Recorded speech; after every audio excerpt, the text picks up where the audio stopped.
What's up, horror fans? It's Danny from the Lasercast, and I just got home from seeing Barbarian, and this movie is fucking crazy.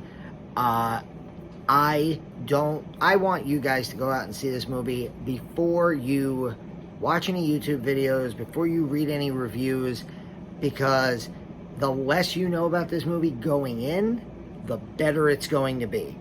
I had seen one trailer for this movie, and most of that one trailer were audience reaction shots where all the audience is like screaming and hiding their eyes. So I was like, okay, a new horror movie. It's already September. We're into spooky season now. We're going to get more and more of these horror movies coming out every week. I'm going to take a shot on this one. I've seen people on Twitter very excited about this movie, so I'm like, okay, I'm going to go in pretty much cold. I really did not know much about this movie, and I think because of that, I enjoyed this movie so much more than I would have if I knew a lot about it. There are some incredibly jarring things in this movie. There are at least 3 or 4 different moments where I just said to myself, what the fuck is going on? This is freaking crazy. So I'm going to give you a little bit of a plot synopsis, and then I'm going to yell spoiler alert, and I'm just going to talk very briefly about some of the stuff in there. I will warn you of the spoiler warning. So no spoilers.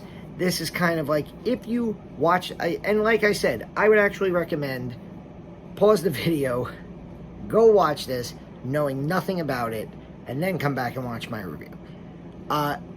Basically, this movie takes place in Detroit. A woman pulls up to her Airbnb, and it's been double booked. And this woman, Tess, played by Georgina Campbell, she knocks on the door. She sees somebody inside, and it's BillSkarsgard. And he lets her in, and they realize that they've double booked this Airbnb, and they are in the absolute worst neighborhood in Detroit. It's like a nice little house surrounded by just abandoned, rundown homes. It's really, really creepy. And, she thinks, she doesn't know what to think. I got fresh vibes right away. Is BillSkarsgard a serial killer? Is he there to get her? And I won't get into anything, but they end up in the basement, and there is a secret hallway in the basement that leads to a secret room, and they uncover some really dark, disturbing, and horrifying things in there. And now I'm going to say spoiler warning, because that's pretty much all I could say without telling the absolute insane twists and turns that this movie goes through. So there you go. A couple of people in a double-booked Airbnb find a secret room in the basement that leads to some really dark shit. Okay? There's your non-spoiler. That stuff is stuff that if you watch the trailer to this movie, you'll pretty much get. So, this movie also has a non-linear storytelling that is incredibly jarring, especially at one point. So, Tess and Keith, who's Bill Skarsgard's character, one of the nice things about this movie is that director and writer Zach Kreger gives these two characters time for us, the audience, to get to know them and to actually like them.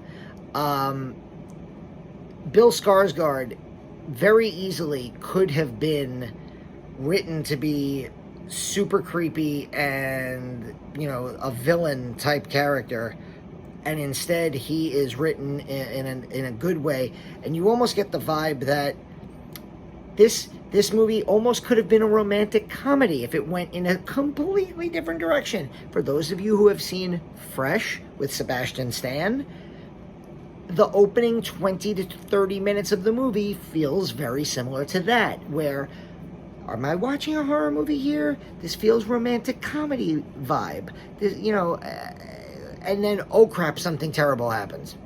Well, she gets locked in the basement, and while she's in the basement, she finds this rope, and when she pulls the rope, it opens up a secret door in the wall of the basement that leads to a dark hallway. At first, she gives us the Jordan Peele, nope. But then she sets up this elaborate system where the light will come in off a mirror, and she decides to check out the hallway, and at the end of the hallway is a room with a dirty bed, a bucket, and a video camera, and you're like, what the fuck was going on in this room? And she pieces the F out of there. He decides that he needs to see what is in that room. There are some nitpicks that I have about this movie with some of the decisions that the characters make, but because of how insane the movie is, I can forgive it. He goes down there to look at this room, and then he says, I'll come back up and we'll leave. He doesn't come back up. She decides to go back down and look for him. Again, should have just got the fuck out of there.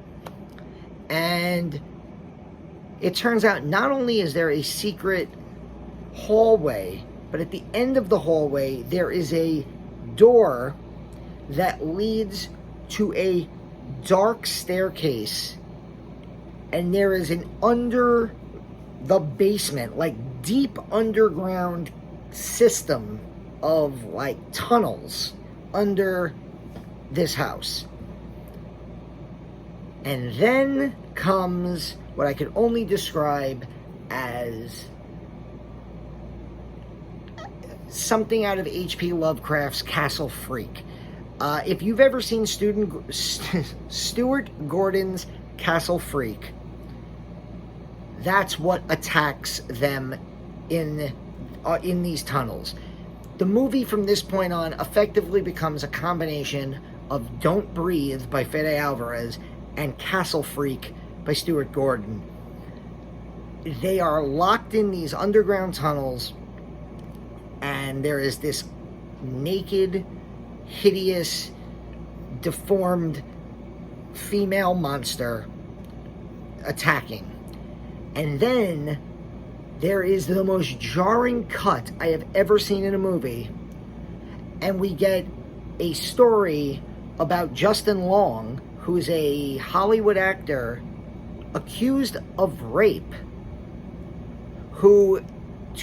we get this whole big backstory where he needs to hire lawyers and he's running out of money, so he goes to Detroit to liquidate his properties that he has, and guess which one of his properties he goes to? Yes, this house that he bought years ago is the house that everything is taking place in.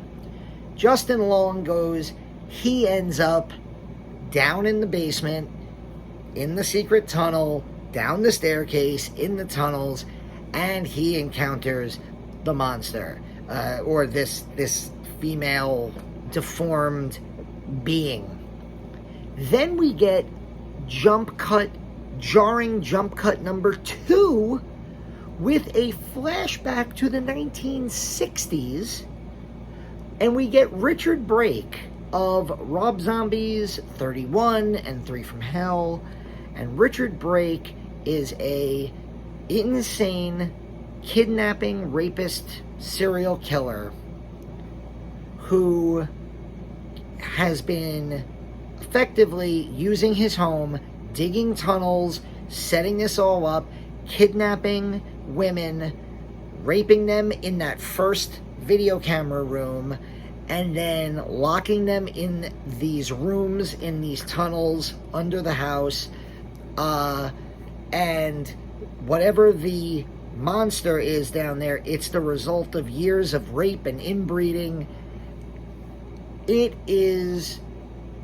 We then come back to the present time, and I can't even... The reactions from the people in the crowd. I saw this at a 10:10 show on a Thursday night, and people in the crowd we're audibly going, oh, at some of the real nasty stuff that's in this movie. There's a lot of gore.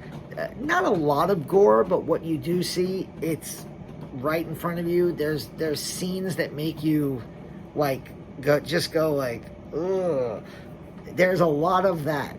Like I said, Don't Breathe mixed with Castle Freak is the best way I can describe this movie. If you've made it this far into the review, I hope you have already seen the movie. I hope I have not completely spoiled it. And if you're one of those people that just doesn't give a shit about spoilers, maybe hearing these freaking bizarre twists, maybe that's going to make you want to go see the movie. Because, you know, this movie has a very nondescript poster, and the movie's title, Barbarian, doesn't really tell you a lot about it. So I feel like this movie has the potential to kind of fly under the radar a little bit, but also it is picking up a lot of traction on social media, and because of the timing, it's September. You know, we're right in that spooky season now. You're starting to see more and more horror movies hit the theaters. I think this is one that is going to show up on some year-end horror lists. Maybe not because it's such a perfectly made movie. I do have a bunch of issues with the writing. Like I said, there's a bunch of character decisions that I just kind of rolled my eyes about. There are a few police officers in this movie who are possibly the worst cops I've ever seen in a movie, and I don't know if they were written like that because the writer-director has an issue with cops, or because that's just how he wrote them. But yeah, I did have some issues with the writing. That said, Zach Kreger is an impressive first time. I think this is his first full-length, feature-length film, and it is, I mean, I think it's going to be scary for a mainstream audience. It was very, very disturbing. There is some real sick shit. There is stuff that is going to stay with me through the night that I will be thinking about tomorrow. And when, you know, at the end of the year, when I'm thinking of the movies that make my top 10 horror list, I might not think to myself Barbarian is on that list, but then I'm probably going to think about what scenes really stand out for me. You know, Pete and I just did today a live review of Shudder's 101 Scariest Horror Movie Moments, the first episode, and this movie has some moments that are going to stay with me for a very long time. And I feel like mainstream audiences, you're going to see some shit that you have absolutely never freaking seen in a horror movie. Now, if you're a depraved animal like me and you've seen crazy shit, then, you know, this movie is still pretty effed up. But if you're a mainstream horror goer, you're going to see some fucked up shit in this movie. Oh, man. Yeah, this is a jarring one. I would definitely recommend this movie, especially if you like, if you have kind of like a sick, you know, twisted sense of what you like in a horror movie. I think this is one that you might enjoy. This is definitely going to stay with me for a while. I got to go to bed. So, this has been Danny from the Lassercast. Go see Barbarian. Give us a subscribe if you haven't. Check out our review, Pete and my review of the 101 Scariest Horror Movie Moments, Episode 1 on Shudder. And, yeah, we'll talk to you soon. Whew.